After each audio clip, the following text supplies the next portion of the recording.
Hello guys, welcome back to my channel. आज हम करने जा रहे हैं next topic of chapter some basic concepts of macroeconomics. So next topic जो है वो है स्टॉक एंड फ्लोज।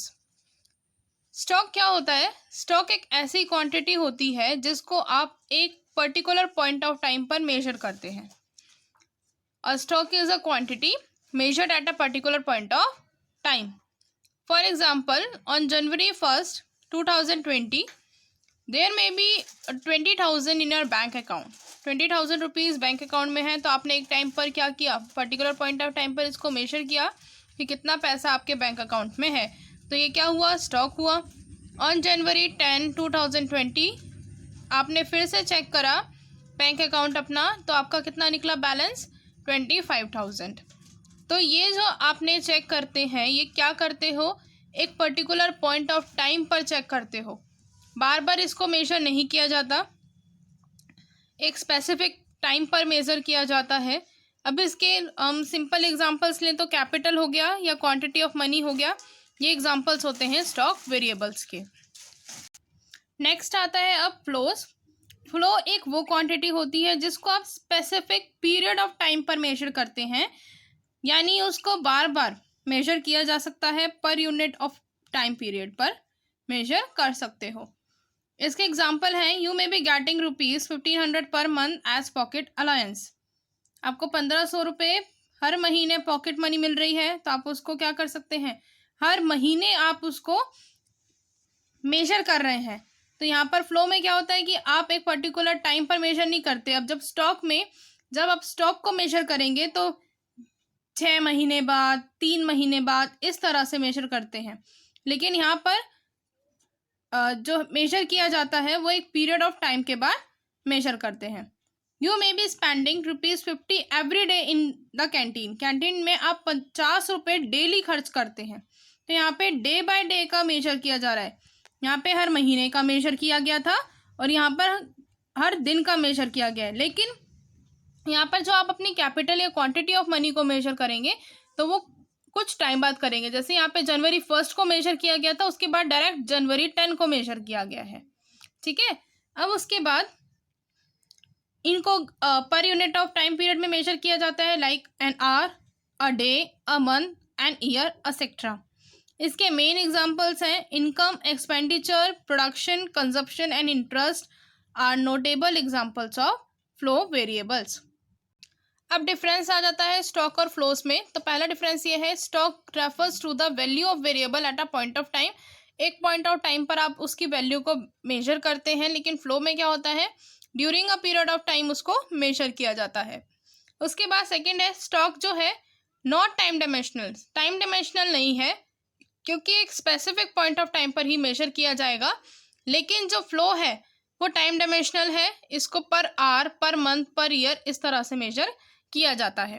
उसके बाद स्टॉक जो है वो इम्पैक्ट करता है फ्लो को। जितनी ज़्यादा स्टॉक ऑफ कैपिटल होगी उतना ज़्यादा फ्लो होगा गुड्स और सर्विसेज का।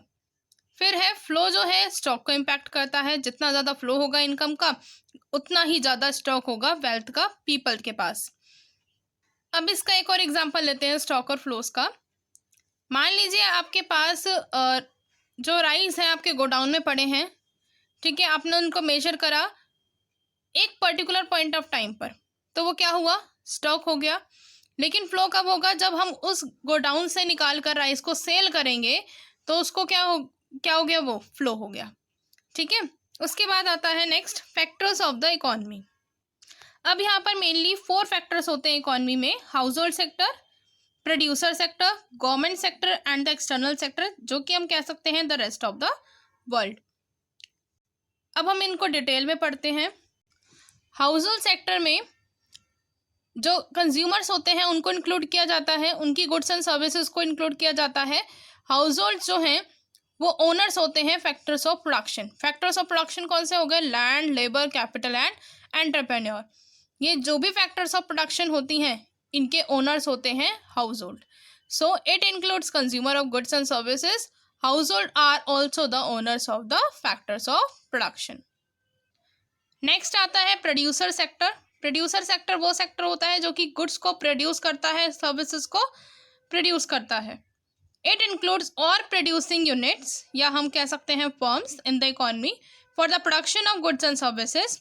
द फर्म्स हायर और परचेज फैक्टर्स ऑफ प्रोडक्शन, या जो फर्म्स होती हैं वो हायर करती हैं या परचेज करती हैं factor of production from the households. Factor of production again land, labour, capital and entrepreneur. Next आता है गवर्नमेंट सेक्टर। अब गवर्नमेंट सेक्टर क्या क्या इंक्लूड करता है? Government as a welfare agency.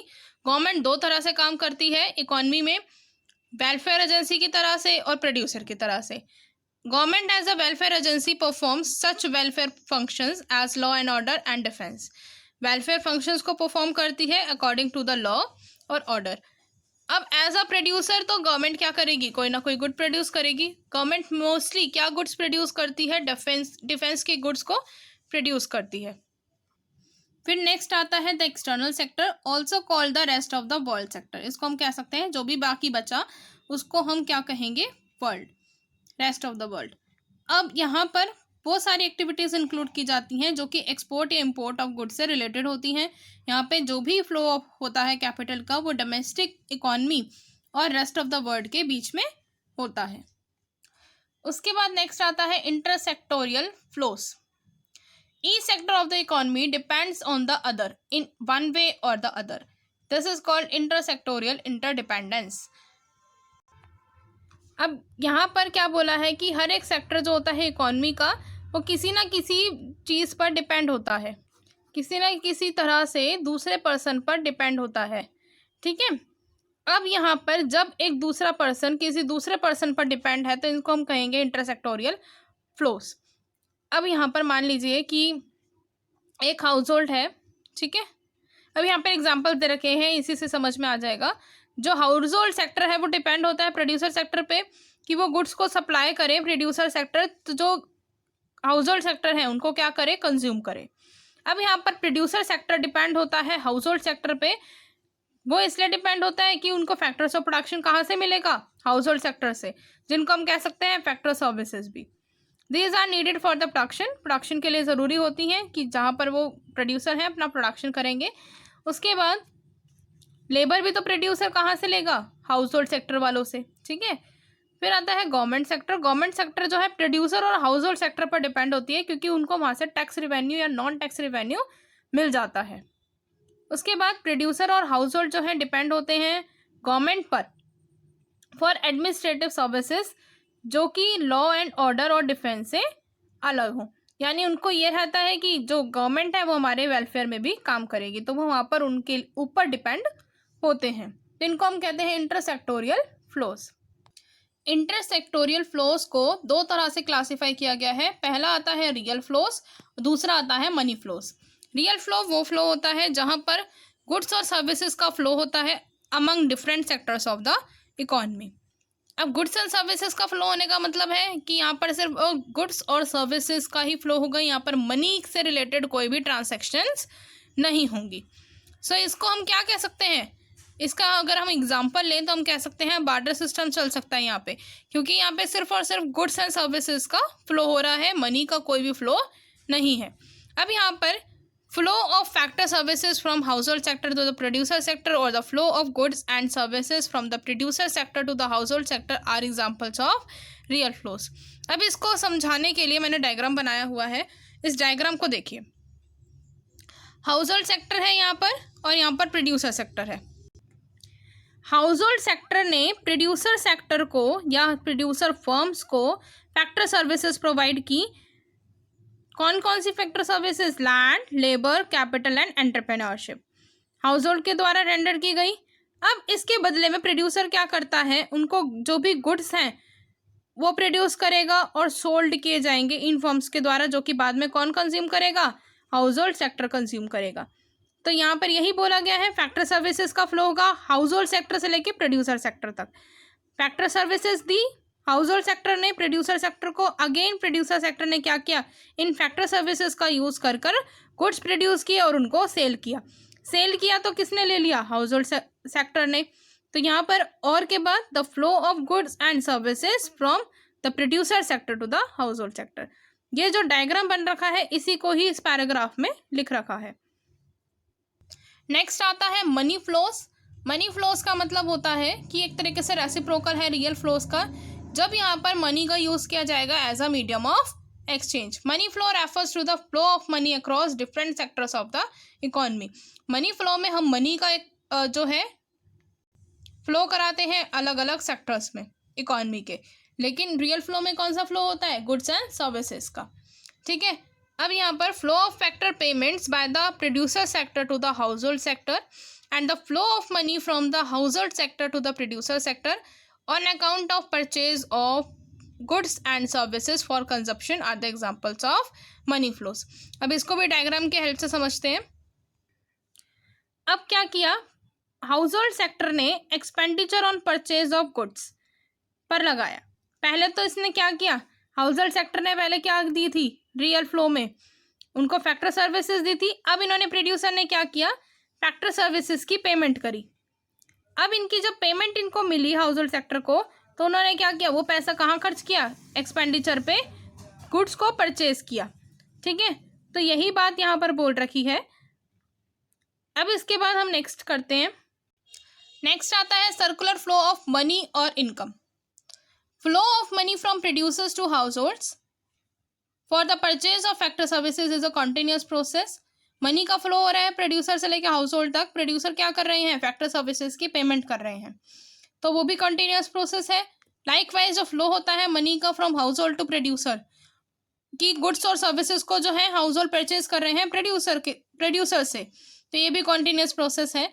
तो ये जो इंटरसेक्टरल फ्लो होता है ये स्टॉप नहीं होता, तो इसको हम क्या बोलते हैं, सर्कुलर फ्लो।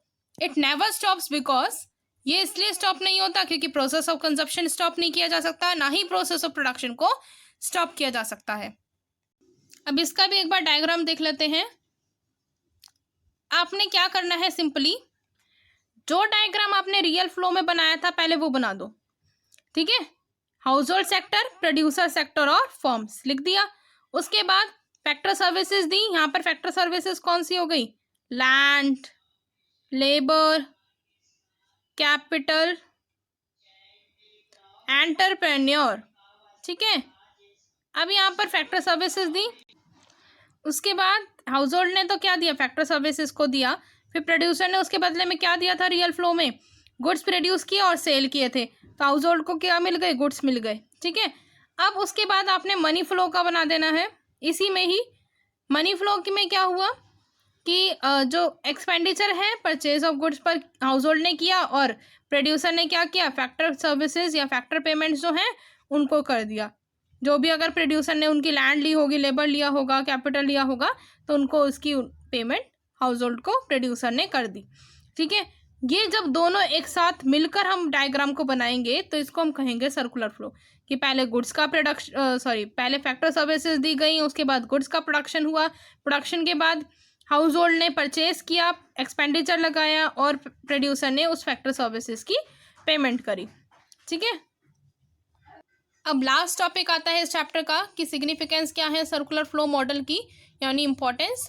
तो पहला है knowledge of intersectoral interdependence. Circular flow model जो है हेल्प करता है कि किस तरह से हम डिफरेंट सेक्टर्स ऑफ इकोनॉमी की जो फ्लो है उसको जान सकते हैं, अंडरस्टैंड कर सकते हैं।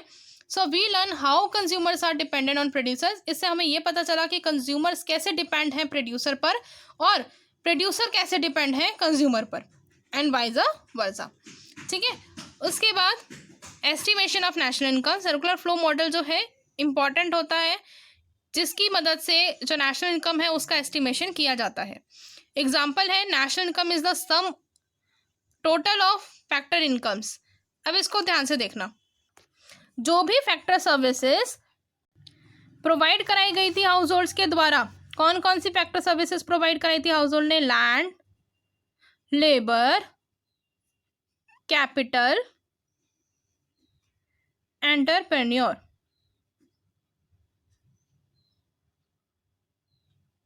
ठीक है, लैंड पर जो प्रोड्यूसर है वो हाउस होल्ड सेक्टर को क्या देगा, रेंट देगा, और लेबर के उस पे वेजेस या फिर क्या देगा, सैलरी देगा। ठीक है, कैपिटल पर इंटरेस्ट देगा और एंटरप्रेन्योर पर प्रॉफिट देगा। ठीक है, अब ये जो नेशनल इनकम का जब हमारा सम क्या होता है, रेंट, प्रॉफिट, वेजेस और इंटरेस्ट, जो फैक्ट्री इनकम्स होती है उनका टोटल होता है नेशनल इनकम। तो यहाँ पर जो प्रोड्यूसर टू हाउस होल्ड जो भी फ्लोइंग हुई है उसकी वजह से जो ये निकल कर आते हैं हमारे ये फैक्टर इनकम्स, तो इनकी मदद से, ये फैक्ट्री इनकम्स की मदद से क्या होगा, नेशनल इनकम का भी एस्टिमेशन हो पाएगा। तो circular flow estimation of national income में भी हेल्प करता है, उसके लिए एक इम्पॉर्टेंट फैक्टर है। आज हम करेंगे यहीं तक, और यहाँ पर जो है ये चैप्टर कंप्लीट हो जाता है। नेक्स्ट वीडियो में हम करेंगे नेक्स्ट चैप्टर। मिलते हैं नेक्स्ट वीडियो में, बाय बाय।